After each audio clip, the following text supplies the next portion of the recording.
नमस्कार साथियों, मैं प्रियंका गुप्ता लर्निंग टुगेदर पे आप सबका स्वागत करती हूँ। कैसे हैं आप सब लोग? तो हम लोग जो शिक्षा शास्त्र यानी कि एजुकेशन सब्जेक्ट के लिए सीरीज चला रहे हैं। तो आज जो आपका करवाने वाली हूँ यूपी पीजीटी का ये क्वेश्चन पेपर है, और जो 2021 में आपका ये एग्जाम हुआ था, ठीक है।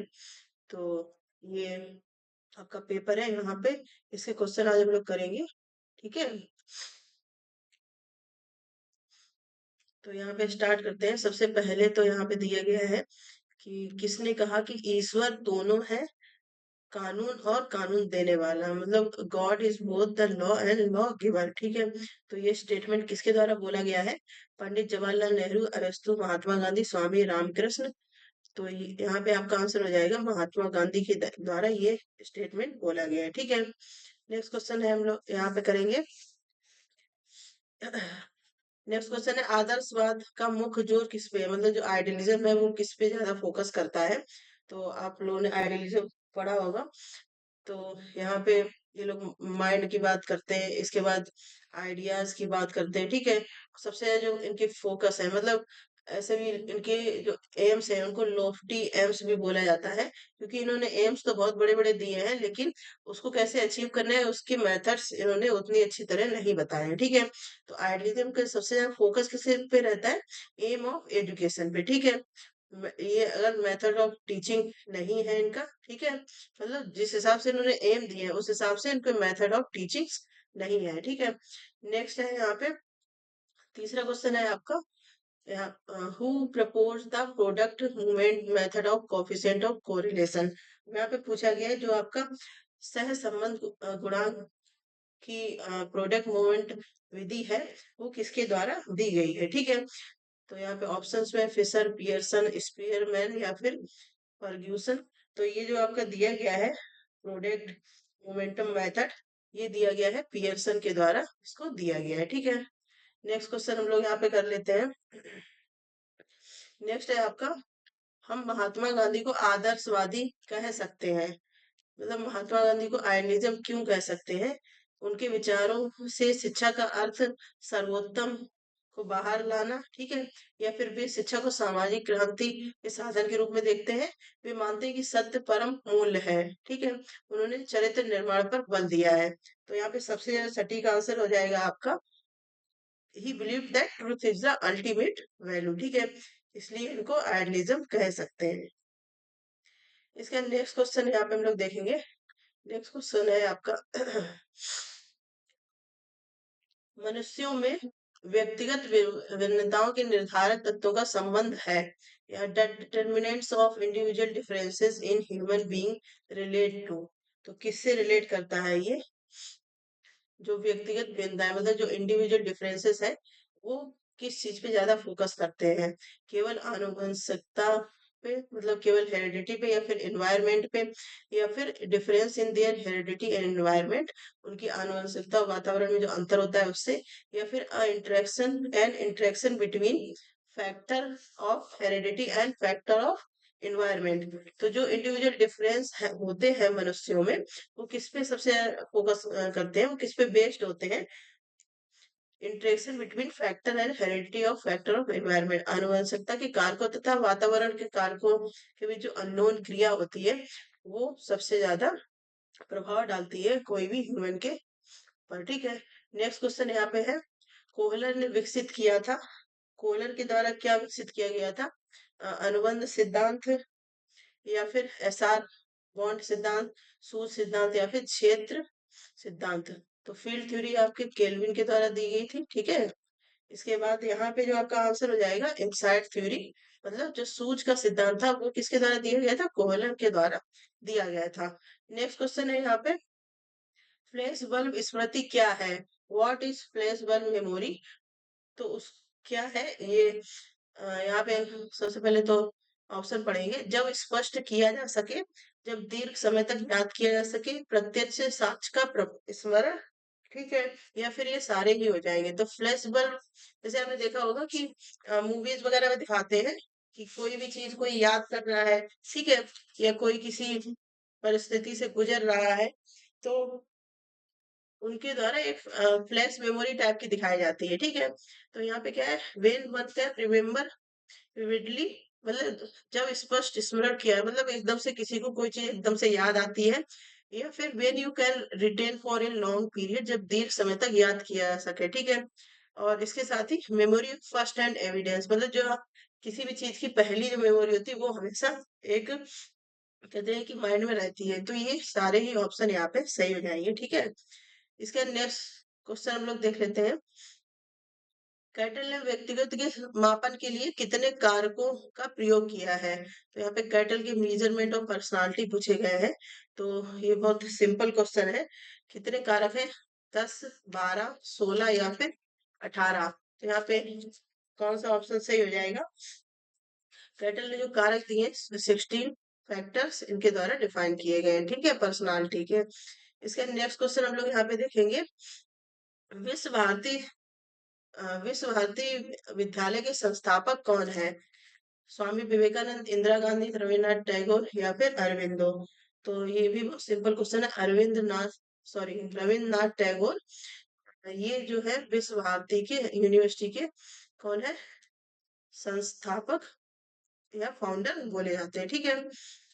इसके बाद रामकृष्ण परमहंस जो मिशन चलाया गया है वो किसके द्वारा? स्वामी विवेकानंद जी के द्वारा चलाया गया है, ठीक है।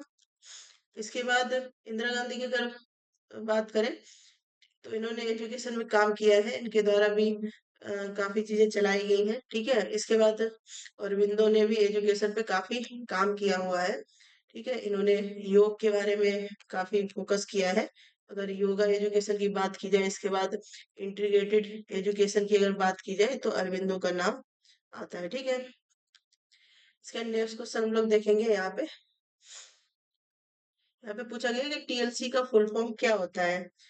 तो TLC time bound learning, total learning curriculum, total literacy campaign, training learning camp. तो यहाँ पे क्या हो जाएगा?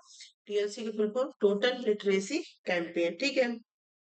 ये एक कैंपेन या कह सकते हैं कि संपूर्ण साक्षरता, इसको हिंदी में अगर बोले तो संपूर्ण साक्षरता अभियान बोल सकते हैं, ठीक है। साक्षरता अभियान इसको बोला जाएगा।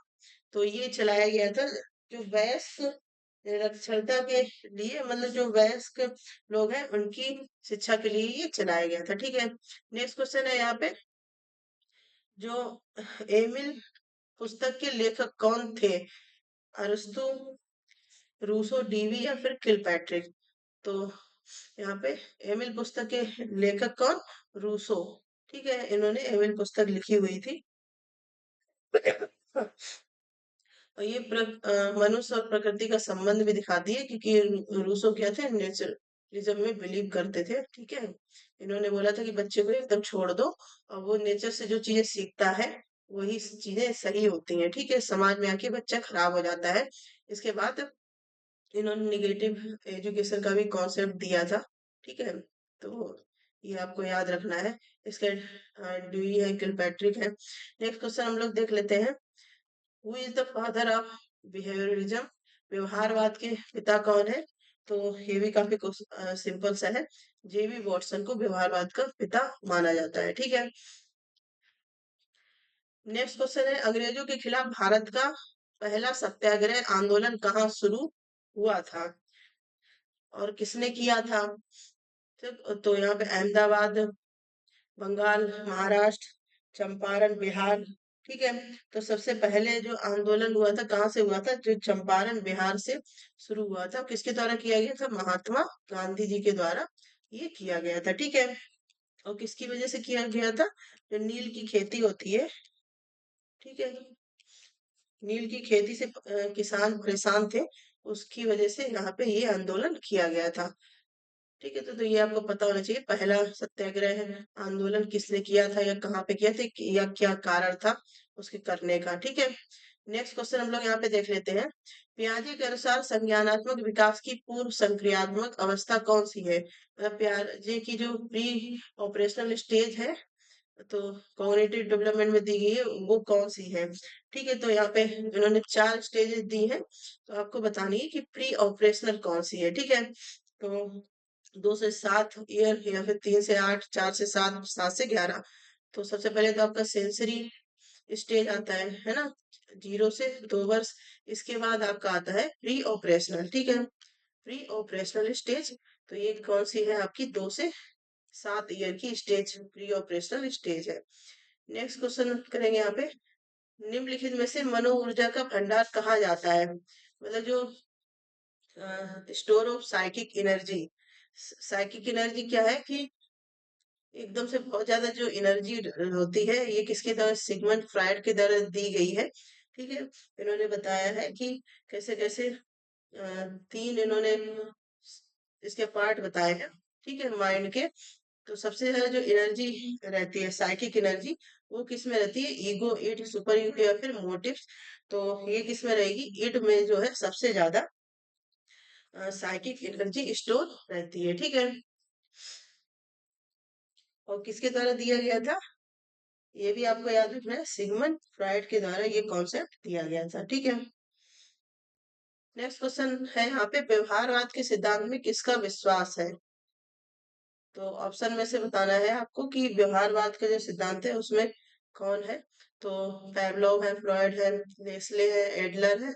तो व्यवहारवाद आपको पता है, पैवलोव है, स्किनर है, वॉटसन है, ये सब कैसे बिहेवियरिस्टिक अप्रोचेस अपनाते हैं ये सब लोग। नेक्स्ट क्वेश्चन है यहाँ पे, निम्नलिखित में से कौन सा पद विशेष विश्लेषण से संबंधित नहीं है। अब यहाँ पे पूछेंगे जो आइटम एनालिसिस है उससे संबंधित नहीं है, ठीक है। Reliability coefficient, item difficulty index, item discrimination index, या फिर नन ऑफ द इनमें से कोई नहीं। तो आपका जो आइटम एनालिसिस होती है इसके 2 पार्ट होते हैं, एक तो होता है आपका आइटम डिफिकल्टी इंडेक्स, और एक होता है आइटम डिस्क्रिमिनेशन इंडेक्स, ठीक है। तो यहाँ पे हो जाएगा आपका ए ऑप्शन जो है वो सही हो जाएगा, ठीक है। नेक्स्ट क्वेश्चन हम लोग करेंगे यहाँ पे, अधिगम स्थानांतरण में समान तत्वों के सिद्धांत का प्रतिपादन किसने किया था।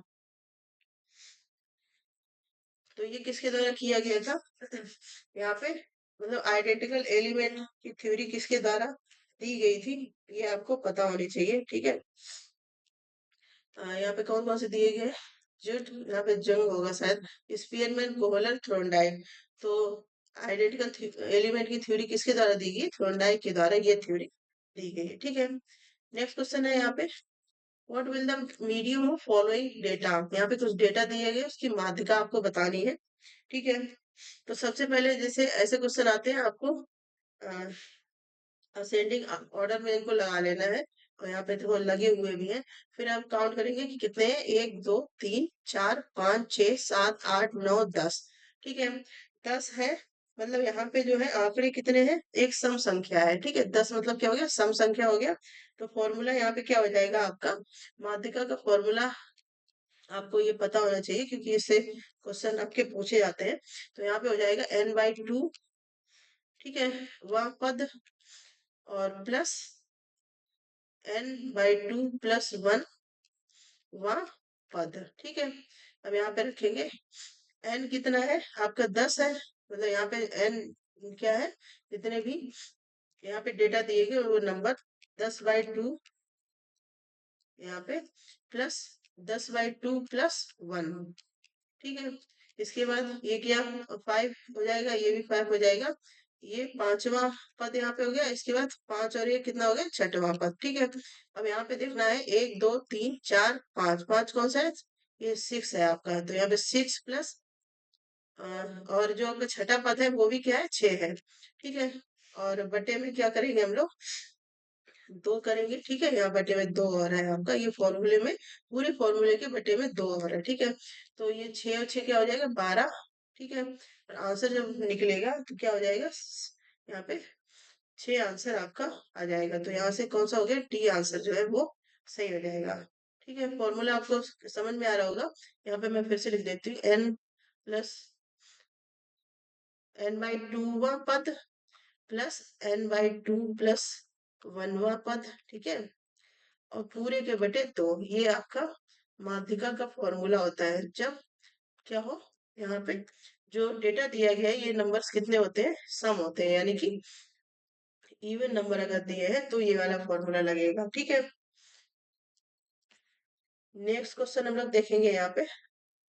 नेक्स्ट क्वेश्चन आपसे पूछा गया है कि जो रोसार प्रक्षेपी परीक्षण किसके मापन हेतु अभिकल्पित है। रोसार प्रोजेक्टिव टेस्ट किसके लिए डिजाइन किया गया है। कॉन्शियस कॉन्शियस डिजायर के लिए, ड्रीम्स के लिए, अनकॉन्शियस इंटेंशंस के लिए, या फिर ऑल ऑफ द एवं। तो जो रोसार का प्रोजेक्टिव या प्रक्षेपी परीक्षण है, वो जो अचेतन प्रयोजन होते हैं उनके लिए ये डेवलप किया गया है, ठीक है। नेक्स्ट क्वेश्चन हम लोग यहाँ पे देख लेते हैं। सामान्य संभाव्यता वितरण वक्र में माध्यिका, मध्यांक और बहुलांक निश्चित रूप से रहते हैं। यहाँ पे पूछा गया है normal probability distribution curve the mean medium and mode fall exactly at the same point.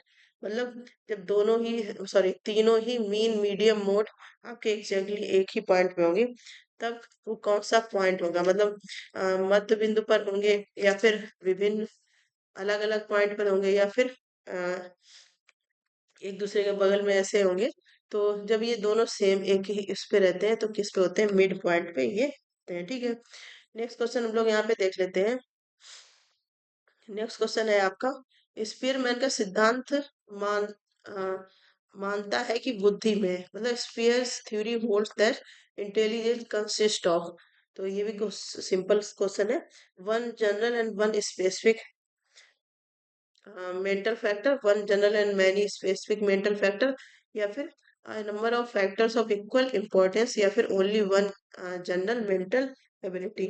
तो स्पीयरमैन का सिद्धांत क्या मानता है कि जो इंटेलिजेंस में एक तो आपका जो है सामान्य होता है, बाकी बहुत सारी जो है विशेष मेंटल फैक्टर पाए जाते हैं, ठीक है। तो यहाँ पे आपका बी ऑप्शन जो है वो सही हो जाएगा, ठीक है। नेक्स्ट क्वेश्चन हम लोग देखेंगे यहाँ पे, रास तरंगिणी पुस्तक के लेखक कौन है। ये क्वेश्चन कई बार एग्जाम्स में देखने को मिला है, ठीक है। तो जैसे आपका यूपीएचसीएससी में जो जीएस का पोर्शन आता है, वहां पे एक बार ये एग्जाम देखने को मिला है, ठीक है, प्रीवियस ईयर में। Who has written the Rajatarangini. तो कलहन, रहीम दास, श्री लाल शुक्ल, गोपाल दास जी, नीरज। तो ये किसके द्वारा लिखी गई है, कलहन के द्वारा लिखी गई है, ठीक है। और इसमें क्या बताया गया, जो कश्मीर का इतिहास इसमें बताया गया है, ठीक है। अगर आपसे इससे ऐसे भी घुमा के पूछ सकते हैं, कश्मीर का इतिहास इसमें बताया गया है, ठीक है। नेक्स्ट क्वेश्चन हम लोग देखेंगे, गुरुकुल पद्धति में निम्नलिखित में से कौन सा पागम सबसे कम प्रयोग में लाया जाता था। मतलब जब गुरुकुल सिस्टम था तो सबसे कम यूज किसका किया जाता था, व्याख्यान का, प्रयोग का, चर्चा का, शास्वर का। तो सबसे ज्यादा प्रयोग का किया है, मतलब एक्सपेरिमेंटेशन का प्रयोग सबसे कम होता था, बाकी ये तीनों किए जाते थे, ठीक है। नेक्स्ट क्वेश्चन है यहाँ पे राष्ट्रीय महिला शिक्षा परिषद का अध्यक्ष कौन है, ठीक है। तो ये थोड़ा सा यहाँ पे कंफ्यूजिंग क्वेश्चन था। यहाँ पे ऑप्शन जो दिए गए हैं, श्रीमती इंदिरा गांधी, श्रीमती हंसा मेहता, या फिर सुभद्रा कुमारी चौहान, स्वरूप रानी बख्शी, ठीक है। तो राष्ट्रीय महिला शिक्षा परिषद की ऑप्शन के हिसाब से अगर देखेंगे तो यहाँ पे बी ऑप्शन सही हो जाएगा, ठीक है। बाकी जो आपका एग्जैक्ट अगर सही क्वेश्चन की बात करें, और बाकी पहले तो इसकी बात कर लेते हैं, तो ये कब आए थे, श्रीमती हंसा मेहता 1962 में, ठीक है। लेकिन महिला, यहाँ पे राष्ट्रीय महिला शिक्षा परिषद की बात की गई है, तो इसकी सबसे पहले जो की गई थी दुर्गा बाई देशमुख जी के द्वारा, देशमुख, ठीक है। और वो कब आया था, 1958 में, ठीक है। तो आयोग ने भी इसका उत्तर बी माना है, इसलिए यहाँ पे उत्तर बी सही है। बाकी अगर दुर्गाबाई देशमुख दिया हुआ है तो आप उस पे ही टिक करेंगे, ठीक है। इसके बाद नेक्स्ट क्वेश्चन हम लोग यहाँ पे देख लेते हैं अधिगम के प्रकाश एवं त्रुटि सिद्धांत को प्रस्तुत किया गया था। तो ट्रायल एंड एरर थ्योरी किसके द्वारा दी गई थी, स्किनर, पेवलोव, कोहलर, या फिर थोर्नडाइक के द्वारा। तो ये भी आपको पता है, थोर्नडाइक के द्वारा दी गई थी, ठीक है। आइडेंटिकल एलिमेंट हो गए आपके, आइडेंटिकल एलिमेंट। इसके बाद कनेक्शनिज्म की थ्योरी, ठीक है, ट्रायल एंड एरर। इस तो ये सब किससे रिलेटेड है, थोर्नडाइक से रिलेटेड है, ठीक है। नेक्स्ट क्वेश्चन हम लोग यहाँ पे देखेंगे, द प्रोसेस ऑफ एजुकेशन के लेखक कौन है। यहाँ पे एक बुक दी गई है, द प्रोसेस ऑफ एजुकेशन, उसके लेखक बताने हैं कि कौन है। तो मैस्लो, टॉलमैन, ब्रूनर, स्किनर। ठीक है, तो ये बुक जो लिखी गई है ब्रूनर के द्वारा लिखी गई है। ठीक है, द प्रोसेस ऑफ एजुकेशन। इसमें इन्होंने बताया कि मानव का विकास तथा समाज का कल्याण होना चाहिए, इसके बारे में ये बुक है। ठीक है, नेक्स्ट क्वेश्चन है यहाँ पे। नेक्स्ट क्वेश्चन है, ये भी कई बार रिपीटेड क्वेश्चन है। Who said education is midwife of democracy. शिक्षा जनतंत्र की दाई है, ये स्टेटमेंट किसके द्वारा दिया गया है। रूसो, जॉन ड्यूई, कमेनियस या फिर महात्मा गांधी। तो शिक्षा जनतंत्र की दाई है, ये दिया गया है आपका जॉन ड्यूई के द्वारा। ठीक है, नेक्स्ट क्वेश्चन है, व्यक्तित्व व्यक्तित्व के सामाजिक संज्ञानात्मक विकास के सिद्धांत का प्रतिपादन किसने किया है। मतलब social cognitive theory of personality किसके द्वारा दी गई है। तो यहाँ पे दिया है बेंडूरा, मॉर्गन, गॉर्डन या फिर रॉगर्स। तो ये किसके द्वारा दी गई है, बेंडूरा के द्वारा social cognitive theory of personality दी गई है। ठीक है, नेक्स्ट क्वेश्चन हम लोग करेंगे, Thorndike learning theory is also known as. Thorndike का अधिगम का सिद्धांत किसके और किस नाम से जाना जाता है। तो अभी मैंने आपको ऊपर बताया है कि किसके जाना जाता है, सोशलिज्म, कॉग्निटिविज्म या फिर एसोसिएलिज्म, कनेक्शनिज्म। तो ये आपका डी ऑप्शन यहाँ पे सही हो जाएगा, संयोजनवाद। ठीक है, नेक्स्ट क्वेश्चन हम लोग यहाँ पे करेंगे, वह प्रक्रिया जिसके द्वारा आयु के साथ साथ बच्चे की लंबाई तथा भार बढ़ते हैं। ठीक है, यहाँ पे पूछा गया है कि बच्चे की लंबाई और भार बढ़ते हैं, उस वो किससे रिलेट करता है, development, growth, health care, socialisation. तो जहाँ पे मेजरमेंट की बात आ जाती है तो सीधा केवल ग्रोथ रहेगा। ठीक है, और डेवलपमेंट का ही पार्ट है ग्रोथ, लेकिन डेवलपमेंट एक बड़े उसमें होते हैं, मतलब हमेशा समाज से या हर चीज से हम लोग कुछ ना कुछ सीखते रहते हैं। ठीक है, नेक्स्ट क्वेश्चन है, निम्नलिखित में से क्या वैदिक शिक्षा की विशेषता नहीं है। और यहाँ पर पूछा गया है कि वैदिक शिक्षा की कौन सी विशेषता नहीं है। तो ये देख लेते हैं, डेवलपमेंट ऑफ पर्सनालिटी, ज्ञान एवं अनुभव, संस्कृति का संरक्षण, प्रकृति के अनुसार बालक का विकास। तो यही आपका आंसर हो जाएगा। जो वैदिक की शिक्षा थी, वो ऐसा नहीं कहते थे कि बच्चों को एकदम छोड़ दो। ठीक है, उस अनुशासन भी था, बहुत कठिन तप था, मतलब घर भी त्याग करके आना पड़ता था, है ना, बहुत सारी चीजें थी। तो यहाँ पे डी ऑप्शन आपका सही हो जाएगा। नेक्स्ट क्वेश्चन हम लोग करेंगे, अन्य शर्तें यदि समान हो तो दो चरों के मध्य निम्नलिखित में कौन सा सहसंबंध गुणांक सबसे कमजोर होगा। और यहाँ पे एक ऑप्शन दिया गया है, जिसमें बताना है सहसंबंध गुणांक सबसे कमजोर किसमें होगा। तो यहाँ पे दिया गया 0.36, 0.41 या फिर -0.95 या 0.11। तो यहाँ पे आंसर आपका हो जाएगा 0.11। ठीक है, नेक्स्ट क्वेश्चन हम लोग देखेंगे, कोठारी कमीशन की रिपोर्ट का शीर्षक क्या था। तो पिछली क्लास में मैंने आपको जो कमीशंस की क्लास करवाई थी, उसमें अलग अलग कमीशन के क्वेश्चंस थे, वहाँ पे बहुत अच्छे से कोठारी कमीशन आपको समझाया गया है। अगर आप लोगों ने पिछली क्लास से नहीं देखे हैं तो देख लें। ठीक है, क्योंकि वो बहुत ही बेनिफिशियल रहेगी आपके लिए। और हालांकि मेरा चैनल इतना बड़ा नहीं है, ज्यादा बच्चे नहीं जुड़े हुए हैं, लेकिन आप देखेंगे तो आपको अच्छा कंटेंट दिया जा रहा है, तो आप लोग शेयर कर सकते हैं। ठीक है, जिससे कि जो लोग तैयारी कर रहे हैं उनको फायदा हो पाए। तो यहाँ पे है, कोठारी कमीशन होने की शिक्षा, मतलब learning to be education and develop national development, social change in education, modernisation of education. ठीक है, तो यहाँ पे बी ऑप्शन जो है आपका सही हो जाएगा। जो कोठारी कमीशन की रिपोर्ट का टाइटल था, वो एजुकेशन है नेशनल डेवलपमेंट था। इसके बाद इन्होंने त्रिभाषा जो सूत्र है, ठीक है, थ्री लैंग्वेज फॉर्मूला, वो भी कोठारी कमीशन के द्वारा ही दिया गया था। ठीक है, इसके बाद 6% एजुकेशन पे खर्च होगा जीडीपी का, ये भी बात किसमें कही गई थी, कोठारी कमीशन में ये बात कही गई थी। ठीक है, कोठारी कमीशन को और किस नाम से जानते हैं, भारतीय शिक्षा आयोग के नाम से जानते हैं, भारतीय शिक्षा आयोग। इसके साथ ही कभी इसको अगर अरेंजमेंट करने के लिए भी आ जाता है तो 1964 से 66, ये आपको डेट्स याद रखनी है। ठीक है, बाकी और भी डिटेल में इसको पढ़ाया गया है, आप लोग कमीशन वाली क्लासेस देख सकते हैं, सबकी प्लेलिस्ट बनी हुई है। नेक्स्ट क्वेश्चन यहाँ पे करेंगे, अंग्रेजी शासन के खिलाफ पहला सत्याग्रह आंदोलन किसने आरंभ किया था? अभी देखो इससे रिलेटेड बिल्कुल सेम क्वेश्चन ऊपर आपसे पूछा गया था। ठीक है, तो यहाँ पे अब आपको दिक्कत नहीं होनी चाहिए कि कौन सा यहाँ पे सही हो जाएगा। तो पहला सत्याग्रह किसके द्वारा किया गया था? महात्मा गांधी के द्वारा। और ऊपर पूछा गया था कि कहाँ किया गया है, तो चंपारण बिहार में किया गया था। ठीक है, किससे रिलेटेड था? जो किसान परेशान थे नील की खेती की जो पूरा था नील की खेती की वजह से, यहाँ पे महात्मा गांधी ने ये किया था। ठीक है, तो अंग्रेजी शासन के खिलाफ ये पहला सत्याग्रह था। ठीक है, तो ये देखो सेम क्वेश्चन पूछा गया है।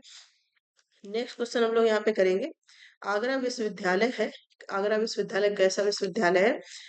केंद्रीय विश्वविद्यालय, राज्य, या फिर मानित विश्वविद्यालय, निजी विश्वविद्यालय? तो आगरा विश्वविद्यालय आपका राज्य विश्वविद्यालय में आता है। ठीक है, नेक्स्ट क्वेश्चन हम लोग करेंगे यहाँ पे, प्रकृतिवाद ने किस शिक्षण की पद्धति को जन्म दिया है?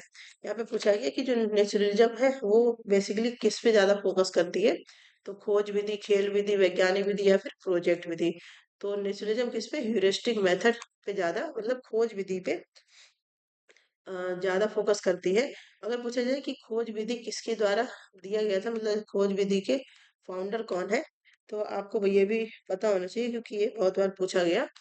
ठीक है, क्वेश्चन आर्म स्ट्रॉन्ग, ये खोज विधि के फाउंडर है। नेक्स्ट क्वेश्चन हम लोग करेंगे यहाँ पे, मापन का केंद्रीय मान कौन सा है? Which is the central tendency of measurement? तो मीडियन, रेंज, स्टैंडर्ड डेविएशन, या फिर क्वार्टाइल डेविएशन, मतलब चतुर्थांश विचलन। तो मापन की सेंट्रल टेंडेंसी यहाँ पे पूछी गई है, कौन सी हो जाएगी? सेंटर टेंडेंसी पूछेगी, क्या हो जाएगी आपकी यहाँ पे? आंसर माध्यिका सही हो जाएगा। ठीक है, नेक्स्ट क्वेश्चन है यहाँ पे, मनोविश्लेषण विधि का प्रतिपादन किसने किया है? मतलब साइको एनालिसिस मेथड किसके द्वारा दिया गया है? Anna Freud, Jung, Alfred Adler, Sigmund Freud? तो यहाँ पे डी ऑप्शन हो जाएगा। ठीक है, अभी साइकिक एनर्जी से एक रिलेटेड क्वेश्चन आया था, वहां पे मैंने आपको बताया था। ठीक है, तो ऐसे भी आपसे पूछ सकता है, साइको एनालिसिस मेथड किसके द्वारा दिया गया था? सिगमंड फ्रॉइड के द्वारा। ठीक है, नेक्स्ट क्वेश्चन हम लोग यहाँ पे करेंगे, दो चरों के बीच सह संबंध के गुणांक जो आर है का प्रसार क्या है? यहाँ पे कॉफिशिएंट ऑफ कोरिलेशन पूछा गया है, तो ये बहुत ही सिंपल क्वेश्चन है। कॉफिशिएंट ऑफ कोरिलेशन किनके बीच में रहता है? -1 से +1 के बीच में रहता है। ठीक है, नेक्स्ट क्वेश्चन है आपका, वसुधैव कुटुंबकम संदेश देता है? तो राष्ट्रीय एकता का भावनात्मक एकता का, अंतरराष्ट्रीय सद्भावना, या फिर सामाजिक सद्भावना का? तो ये किस पे फोकस करता है? अंतरराष्ट्रीय सद्भावना। ठीक है, नेक्स्ट क्वेश्चन है यहाँ पे, प्रयोगों के माध्यम से पैवलोव ने पाया कि जो सीआर के लिए सी एस और यूसीएस का एक साथ कई बार घटित होना आवश्यक है। ऐसा ना होने पे सीआर धीरे धीरे खत्म हो जाता है। ठीक है, तो ये किसकी वजह से, इसमें कौन सी कंडीशन होगी? तो इस जो धीरे धीरे खत्म हो जाता है, अगर सीएस और यूसीएस एक साथ नहीं कटते हैं, तो क्या चीज है जो धीरे धीरे खत्म हो जाती है? उसका एग्जैक्ट वर्ड पैवलोव के द्वारा क्या बोला गया है, यहाँ पे ये चीज आपसे पूछ रहा है। ठीक है, तो यहाँ पे कौन सा आंसर सही हो जाएगा? अ, सबसे पहले तो दिया गया है, आच्छादन का रूप, अधिगम का घटित न होना, या फिर अनुबंधित प्रतिक्रिया का विलोप होना, स्वतः पुनरावृत्ति? तो सी ऑप्शन यहाँ पे सही हो जाएगा। अगर दोनों साथ में नहीं रहते हैं तो अनुबंधित जो प्रतिक्रिया है वो कैसी होती है? धीरे धीरे विलोप होने लगती है। ठीक है, नेक्स्ट क्वेश्चन हम लोग करेंगे यहाँ पे, निम्नलिखित अस्तित्ववादी विचारकों में से किसने ईश्वर की अवधारणा को स्वीकार किया है? जो अस्तित्ववादी विचारक होते हैं वो ईश्वर को नहीं मानते हैं। इसके बाद जैसे पुनर्जन्म और इन सब में भी बिलीव नहीं करते हैं। उनको ये है कि जो सामने चीजें दिख रही हैं बस वही होती हैं। लेकिन उसमें भी पूछा गया है कि एक ऐसे व्यक्ति हुए हैं जिन्होंने ईश्वर की अवधारणा को स्वीकार किया है। तो इसमें से कौन सा हो जाएगा? सबसे पहले तो दिया गया क्रिकगार्ड, सात्र, कार्ल जेस्पर, या फिर मार्टिन बूबर? तो ये है जो क्रिकगार्ड, इन्होंने, ये अस्तित्ववादी है लेकिन ईश्वर की अवधारणा को इन्होंने स्वीकार किया है। ठीक है, नेक्स्ट क्वेश्चन है यहाँ पे, जीव ही शिव है, ये किसका सिद्धांत है? रविन्द्रनाथ टैगोर, महात्मा गांधी, स्वामी विवेकानंद या फिर महावीर? तो ये आपका है स्वामी विवेकानंद का। ठीक है। अगर ऑप्शन में ये नहीं दिया जाता है, हालांकि जो आयोग ने इसका उत्तर कोई भी नहीं माना था, लेकिन आप अगर स्वामी विवेकानंद के बारे में अपने डिटेल में पढ़ा है तो इन्होंने बोला हुआ है कई जगह पे, जीव ही शिव है। ठीक है, जीव ही शिव है। या ऑप्शन में एक और नाम दे सकते हैं, जैसे मित्रानंद, यहाँ पे मैं लिख देती हूँ अवधूत। ठीक है, अगर ये नाम दिया तो इन्होंने भी ये बात कही थी। ठीक है, बाकी बोर्ड ने इसको गलत उत्तर माना, इसके बोनस पॉइंट मिले थे। ठीक है, एग्जाम जब हुआ था। नेक्स्ट क्वेश्चन है यहाँ पे, शिक्षा में मानव में अंतर्निहित पूर्णता का प्रकाशन है। ठीक है, अरविंदो, प्लेटो, आर एस पीटर्स या फिर स्वामी विवेकानंद? तो education is the manifestation of perfection already in man, ये किसके द्वारा बोला गया? स्वामी विवेकानंद जी के द्वारा बोला गया। ठीक है, नेक्स्ट क्वेश्चन है, मनोवैज्ञानिक परीक्षणों के लिए मानक उनकी अंतिम अवस्था विकसित किए जाते हैं। Norms are developed for the psychological test at the time of their, मतलब जो साइकोलॉजिकल टेस्ट है वो कब डेवलप किए जाते हैं? तो निर्माण के समय, मानकीकरण के समय, प्रशासन के समय, या फिर इनमें से कोई नहीं?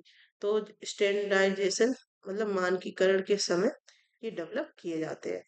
नेक्स्ट क्वेश्चन है यहाँ पे, राष्ट्रीय शिक्षा नीति 1986 में किस वर्ष प्राथमिक शिक्षा को सर्वसुलभ बनाने की बात कही गई थी?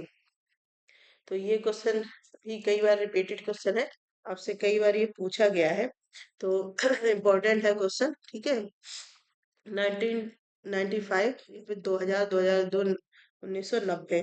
तो शिक्षा को सर्व सुलभ, यानी कि प्राइमरी एजुकेशन वॉज प्रोमिस, मतलब यूनिवर्सल एक्सेस प्राइमरी एजुकेशन में 100% एनरोलमेंट होना चाहिए, ये बात कब कही गई थी? 1990 में। ठीक है, नेक्स्ट क्वेश्चन है यहाँ पे, निम्नलिखित में से कौन सा शिक्षा में विवेकानंद के योगदान को दर्शाता है?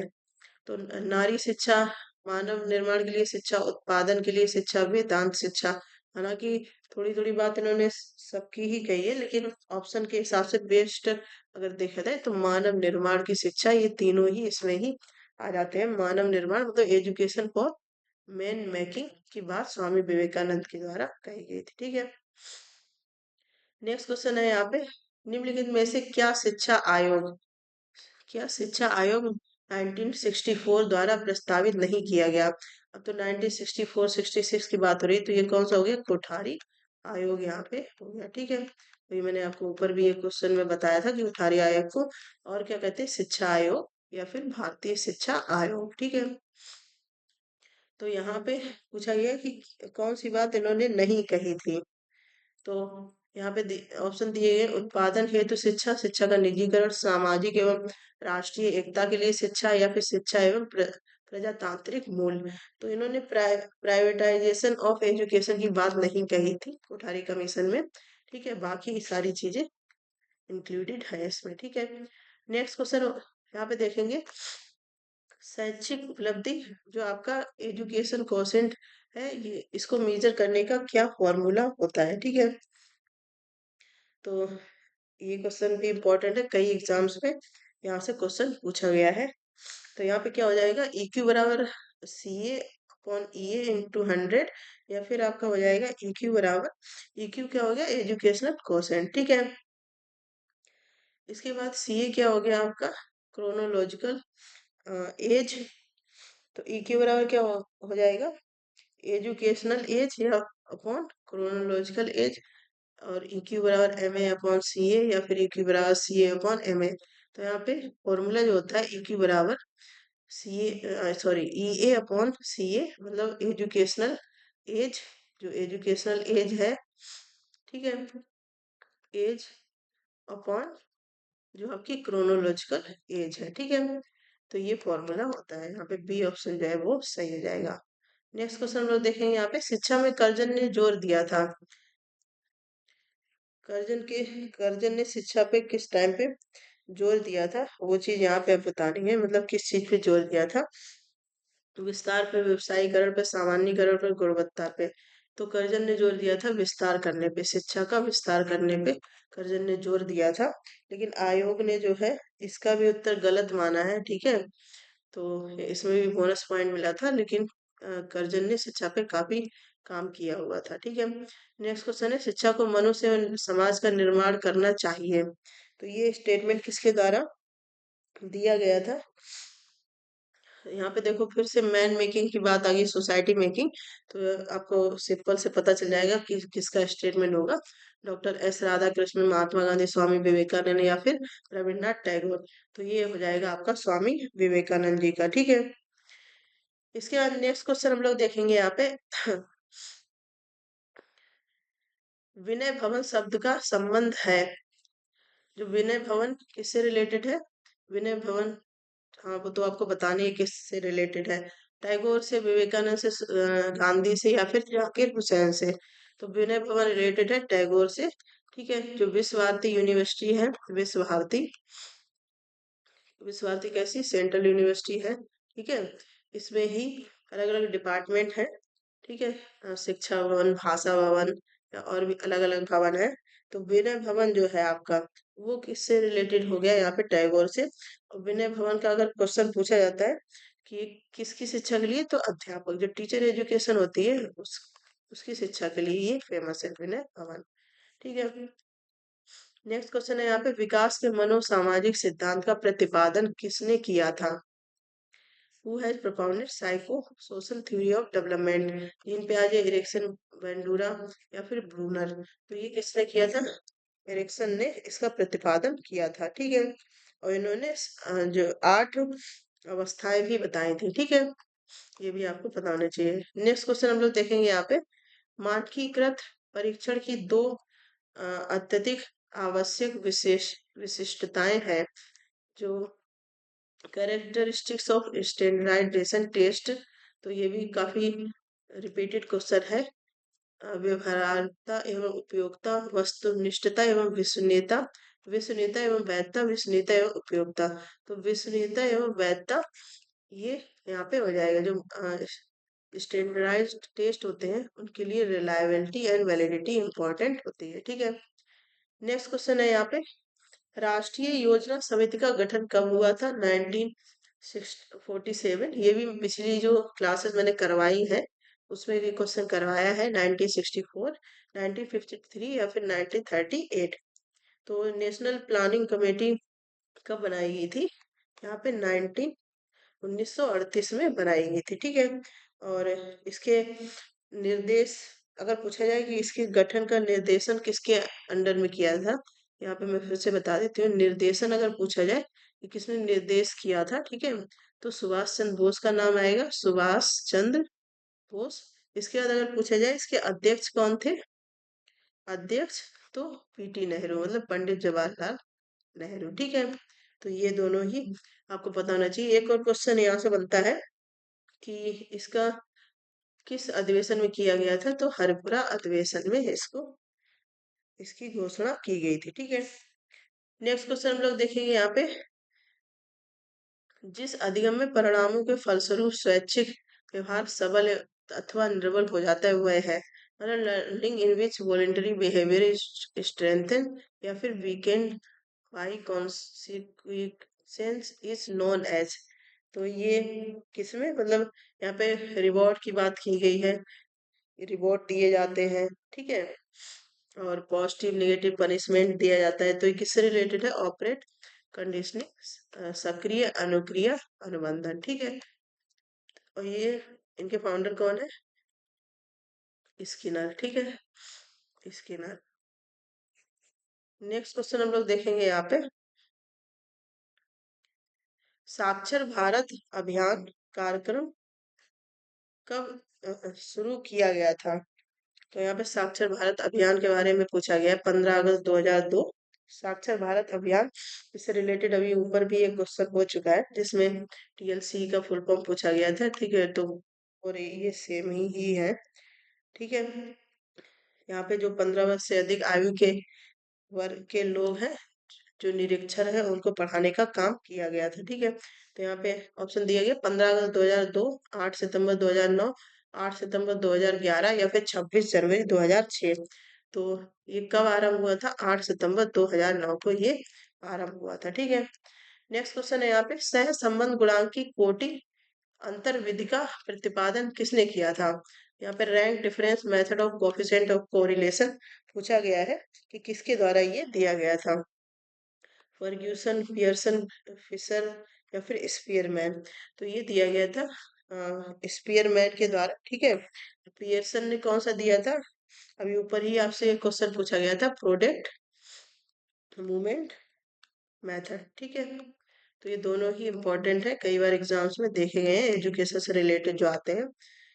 इसका नेक्स्ट क्वेश्चन है यहाँ पे, बालक का विकास निम्न में से किसका परिणाम है? Development of child is result of environmental he lives. ठीक है, इसके बाद heredity, he belongs, his age. ठीक है, या फिर ऑल ऑफ द एबव। तो यहाँ पे ये क्वेश्चन भी आपको सिंपल ही लगेगा क्योंकि इससे रिलेटेड अभी हम लोग कर भी चुके हैं। तो यहाँ पे क्या हो जाएगा, ये सारी चीजें ही बालक के विकास में महत्वपूर्ण होती हैं। ठीक है, नेक्स्ट क्वेश्चन है यहाँ पे, निम्नलिखित में से कौन सा स्नाश्रित औसत है? Which of the following is positional average? तो पोजिशनल एवरेज पूछा गया है, मीन, मीडियम, मोड, रेंज। तो क्या हो जाएगा आपका? माध्यिका, जिससे सेंटर टेंडेंसी पूछी गई थी, तो पोजिशनल एवरेज की बात की गई। ठीक है, तो क्या हो जाएगा? माध्यिका यहाँ पे सही आंसर हो जाएगा। ठीक है, क्योंकि ये बिल्कुल संख्याओं के बीच में जो आती है। ठीक है, नेक्स्ट क्वेश्चन है यहाँ पे, धर्म एक संस्था है, रिलीजन एज इंस्टीट्यूट, बिकॉज, यहाँ पे आंसर दिए, ये समाज में व्यक्ति को सम्मान प्रदान करता है, ये लोगों को नैतिक तथा आध्यात्मिक शिक्षा प्रदान करता है, ये महत्वपूर्ण सामाजिक कार्य करता है, ये लोगों को सौंदर्य शास्त्र सिखाता है। धर्म की शिक्षा क्यों आवश्यक है? ये लोगों को नैतिक तथा आध्यात्मिक शिक्षा प्रदान करता है, इसलिए जो है धर्म की शिक्षा या फिर धर्म की जो संस्थाएं खोली जाती है वो इसीलिए आवश्यक है। हालांकि बहुत इसके अलग अलग परिणाम भी निकल के आते हैं, लेकिन उद्देश्य अगर देखा जाए, ठीक है, तो यही होता है कि मोरल एंड स्पिरिचुअल एजुकेशन या डेवलपमेंट हो सके लोगों का, इसलिए धर्म के इंस्टीट्यूट खोले जाते हैं। ठीक है, तो ये 62 क्वेश्चन है। इसका जितने बचे हुए क्वेश्चन है, ये यूपी पीजीटी एजुकेशन का पेपर है, इसका पार्ट 2 हम लोग नेक्स्ट क्लास में करेंगे। ठीक है, आज के लिए इतने ही रखते हैं फिर, क्योंकि 125 टोटल क्वेश्चन है, तो उसको सही से समझाना और सारी चीजें बताना तो हम लोग नेक्स्ट क्लास में करते हैं। बाकी आप ज़्यादा ज़्यादा शेयर करिएगा, जुड़े रहिए। तो जितने भी प्रीवियस ईयर क्वेश्चन है, बेसिकली शिक्षा शास्त्र एजुकेशन सब्जेक्ट से रिलेटेड जहाँ से भी मुझे चीज़ें मिलती हैं, मैं आपको यहाँ पे जरूर करवाऊंगी। ठीक है, और मैंने इसीलिए सोचा कि पहले पेपर भी करवा देती हूँ बीच बीच में, क्योंकि टॉपिक तो हम लोग कर रहे हैं, तो पेपर से आपको आइडिया लगता है कि कैसा आया है। इसीलिए जितने भी लेटेस्ट पेपर आए हैं, जैसे आपका पीजीटी का हो गया, यूपीएचईएससी का हो गया, ठीक है, इसके बाद जीडीसी जीआईसी, ये सारे पेपर हम लोग करेंगे। ठीक है, और ज्यादा ज्यादा शेयर करिएगा, जो लोग भी तैयारी कर रहे हैं किसी भी एग्जाम के लिए जिसमें एजुकेशन आता है, तो उन सब के लिए ये बहुत ही महत्वपूर्ण क्लास होने वाली है। ठीक है, और प्लेलिस्ट बनी हुई है, और अगर आपको नोटिफिकेशन नहीं आता है क्लास का, तो आप बेल आइकन पे क्लिक करेंगे, उस पे ऑल का आता है, उस पे ऑल पे क्लिक करके आपको सारे नोटिफिकेशन क्लासेस के मिल जाएंगे। ठीक है, तो बाकी शाम को लगभग 8 से 8:30 बजे तक क्लास आपकी अपलोड कर दी जाती है। ठीक है, तो बताइए कैसी लग रही है, बाकी कोई सजेशन है तो जरूर बताइएगा, और कोई भी चीज आपको लगती है कि हाँ कुछ गलत है या कुछ है, तो वो भी आप बता सकते हैं, उसको जरूर सुधारने की कोशिश की जाएगी। धन्यवाद।